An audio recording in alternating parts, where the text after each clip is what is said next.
ఇప్పుడు మన ఇంట్లో ఉన్న లాజిక్ కనెక్ట్ చేసుకుందాం. ఇంట్లో ఒకడు తప్పు చేశాడు. హ్మ్. మనం ఇంట్లో ఉన్నోడిని కొడతాం గదా! అక్కడ కొట్టే స్థాయికి దాటిపోయారాళ్ళు.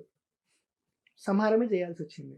ఓకే. ఇంట్లో అమ్మా, నాన్న అయినా ఎవరితోనో చెడు తిరుగుడు తిరుగుతుంటే ఒకసారి, 2 సార్లు చెప్తారు. మూడోసారి కొట్టేస్తారింక.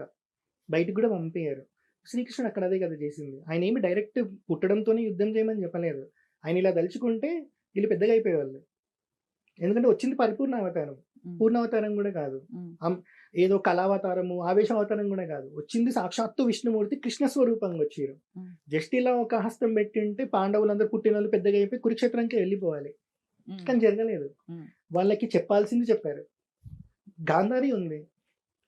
ఇప్పుడు మరి గాంధారి గూడా యుద్ధం స్టార్ట్ అయ్యేటప్పుడు ఒకటే చెప్తది. ధర్మం ఎవరి వైపు ఉంటే వాళ్ళే గెలుస్తారని ఆశీర్వాదం చెప్తది. హ్మ్. అంటే అర్థం చేసుకోండి. కౌరవులకి అమ్మ. ఆమెకు గూడా తెలుసు కౌరవులు ఓడిపోతారని చెప్పి. కరెక్ట్. కానీ సొంత తల్లి గూడా అలా ఆశీర్వదించి పంపించింది అనంటే ఆమె ఎంత చూసుంటది. పాండవులని టార్చర్ పెట్టడం. హ్మ్. వీళ్ళెంత అధర్మంగా రాజ్యం పరిపాలిస్తుర్రనేది చూడడం. హ్మ్. తోడు భర్త గూడా ఒకడున్నాడు గదా! చెప్పాల్సింది చెప్పట్లేదు. వీళ్ళు ఇష్టమున్నట్టు జేస్తున్నారు.